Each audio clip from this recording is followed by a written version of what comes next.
Bienvenue sur Africa 24 dans cette nouvelle édition du QG Weekend. Voici les titres de l'actualité.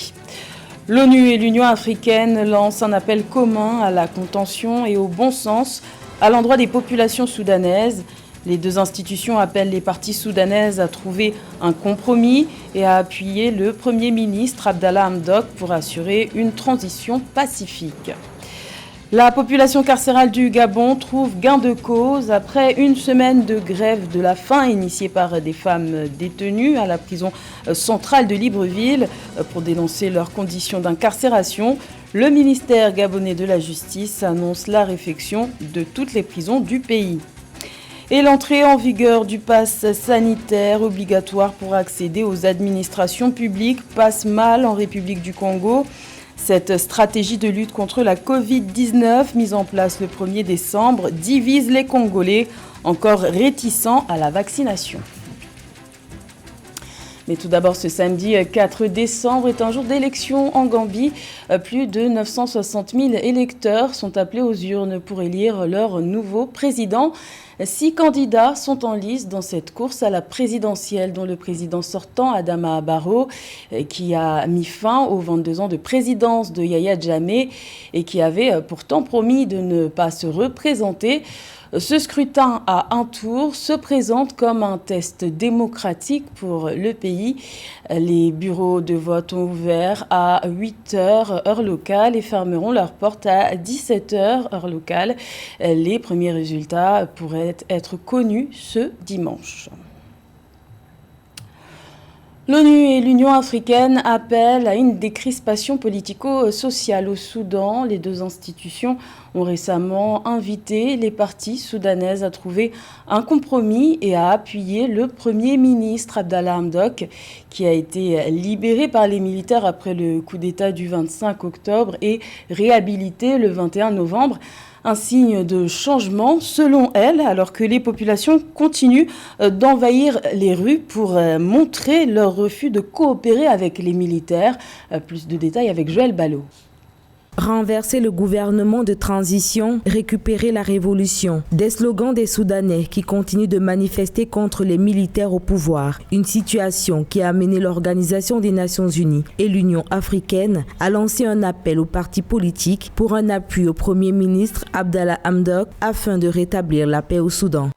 Les appels au soutien en faveur du Premier ministre soudanais Abdallah Hamdok menés par l'Union européenne et l'Union africaine ont un impact relatif aujourd'hui parce que le Premier ministre soudanais a perdu non seulement le soutien mais aussi la confiance de l'opinion soudanaise, d'autant plus que depuis plusieurs semaines, les manifestants appellent à sa démission.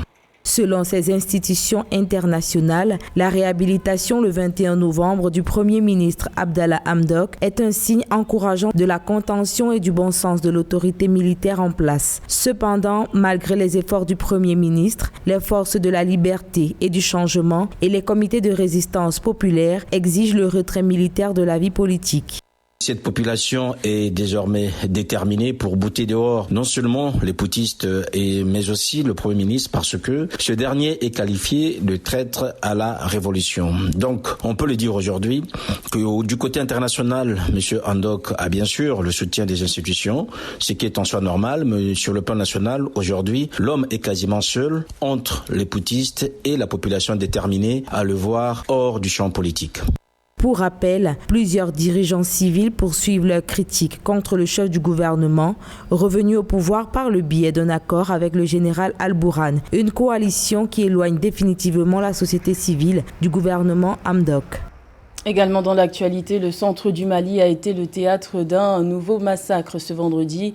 Au moins 31 personnes ont été tuées à Songo dans une attaque armée perpétrée par des individus non identifiés. Les assaillants ont tiré sur un bus rempli de forains sur l'axe Bandiagara-Sévaré.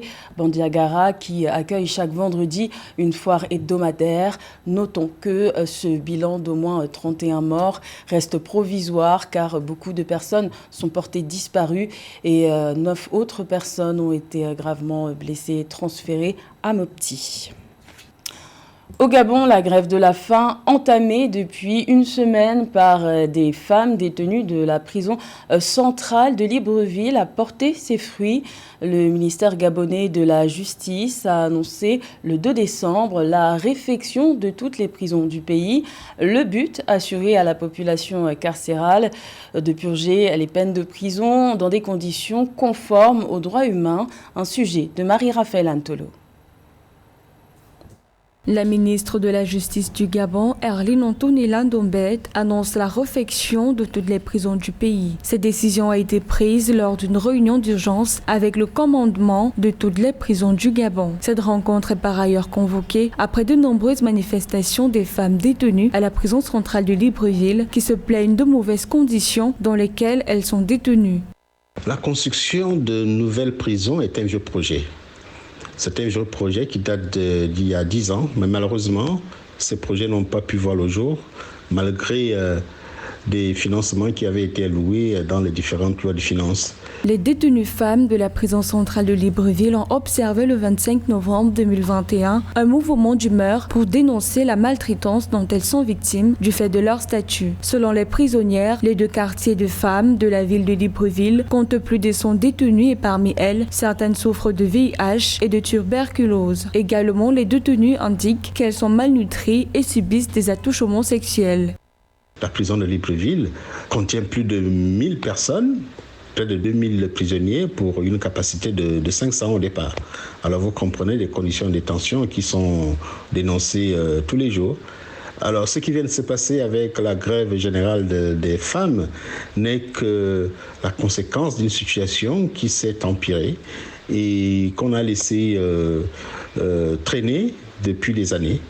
Mais il appartient maintenant aux autorités de prendre leurs responsabilités. Dans le but de répondre à ces préoccupations, le ministre de la Justice a indiqué que les femmes de cette prison quitteront leur quartier dans un mois pour intégrer un nouveau quartier dans lequel il y aura toutes les commodités pour que les droits de l'homme puissent être respectés. La ministre annonce par ailleurs une amélioration de toutes les conditions de détention dans le pays. Également dans l'actualité, les sanctions sont tombées en République démocratique du Congo après les récentes révélations faites par l'enquête Congo Hold Up qui liste toute une série de détournements de fonds présumés sous l'ère de l'ancien président Joseph Kabila. Le président Félix Tshisekedi a décidé de remercier tout le conseil d'administration de la Gécamine, dont le président du conseil d'administration de cette compagnie minière d'État, Albert Yuma. Ce dernier avait été cité à plusieurs reprises dans le dossier Égal, une société dont il est actionnaire, qui est accusée d'avoir détourné 43 millions de dollars d'argent public au profit des proches de l'ancien président Joseph Kabila.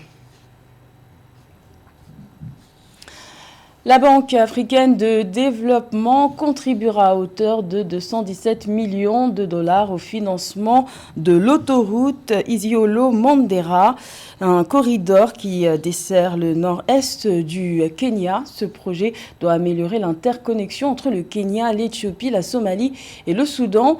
Mais il est confronté à plusieurs défis tels que la sécheresse ou encore l'insécurité. Les précisions de Marie-Raphaël Antolo.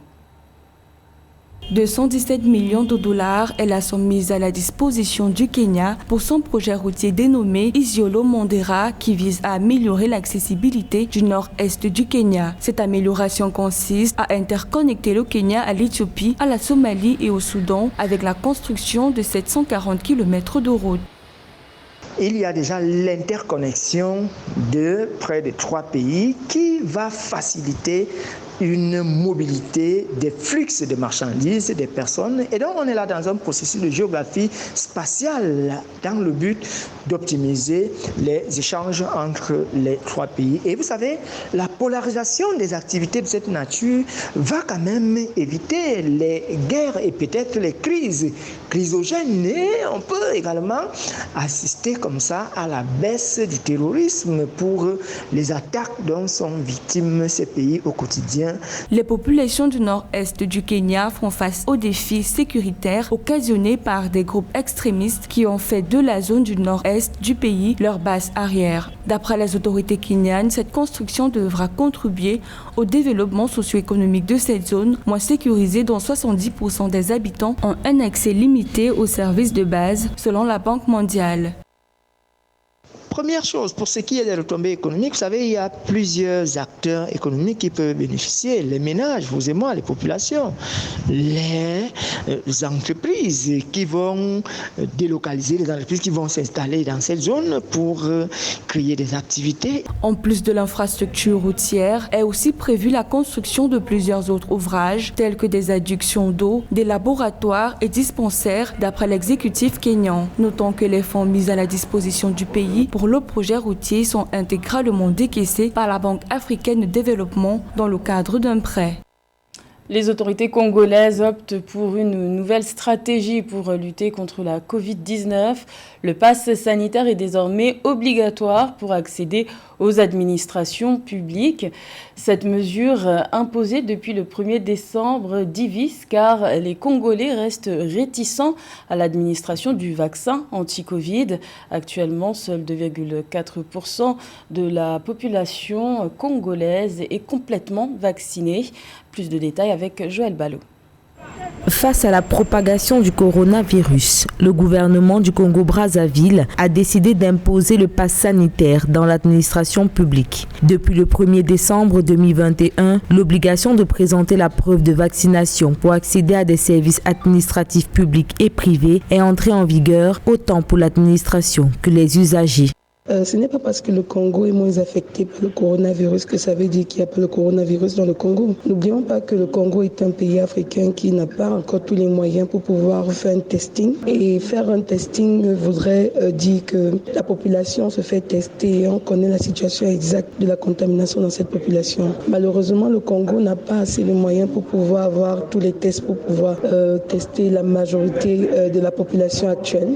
Pour le gouvernement congolais, l'imposition du pass sanitaire a pour but d'endiguer la propagation du Covid. Cependant, avec la grande majorité de la population congolaise qui fait preuve de défiance envers la vaccination lancée en avril 2021, cette mesure pourrait créer la polémique et soulever une autre problématique liée à son impact sur l'économie du pays.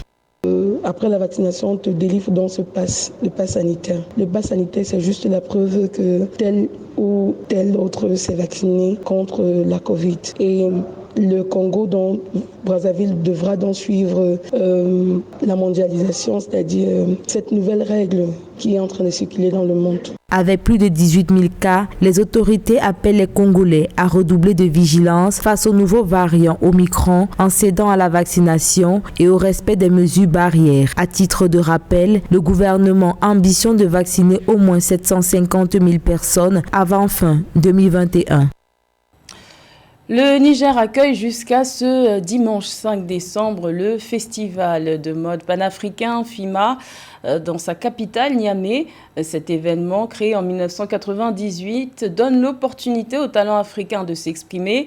Pour la rubrique du festivalier du jour proposée par Africa 24, notre correspondant Sadou Alizé Mokhtar a tendu son micro à Madame Aïchatou Oumaro, créatrice de mode. Bienvenue chers téléspectateurs d'Africa 24 dans ce nouveau numéro de Festivalier du jour que nous enregistrons dans le cadre du Festival international de la mode en Afrique, le FIMA. Alors aujourd'hui nous recevons Madame, présentez-vous. Je me nomme Aïchatou Oumaro. Alors vous venez d'où? Du Niger. Parlez-nous un peu de ce que vous avez à exposer. Et bon, je suis dans l'habillement, il faut dire la mode plus en ce qui concerne les accessoires en pagne, l'habillement et un peu de la sculpture. Mais ça, c'est pas ma spécialité, la sculpture. C'est ma spécialité plutôt, c'est les bijoux fabriqués en fil de cuve, c'est ce que j'ai appris à faire. Plus les bijoux en perles, et vous le voyez, et il y a les habits, il y a la grande partie de ma collection que je n'ai pas exposée parce que c'est les petits toys que j'ai ramenés. Voilà. Alors, quelle est la particularité de ces produits que vous exposez ici? Bon, la particularité de ces produits, c'est que on s'est dit qu'il faut que nous nous lançons sur le consommation du local, surtout le Made in Africa. Les jeunes, aujourd'hui, quand on parle de la mode, c'est le fait que les gens partent acheter les habits Gucci, les Chanel, et je peux dire la jeunesse africaine, on préfère 1000 fois acheter une chemise ou bien une robe Chanel venue de la Chine, qui n'est même pas d'ailleurs l'original, que de s'habiller quand même en matière locale, ce qui veut dire les pagnes wax imprimées et les pagnes tissées africains et autres. Donc il y a plein de jeunes Nigériens aujourd'hui, spécialement nous sommes lancés quand même à défendre un peu notre culture, nos cultures à nous. Donc voilà. Voilà, merci madame. Alors c'est tout pour ce numéro de Festival du jour. À bientôt sur Africa 24. C'était le journal de la rédaction. Merci de l'avoir suivi. L'information continue sur Africa 24.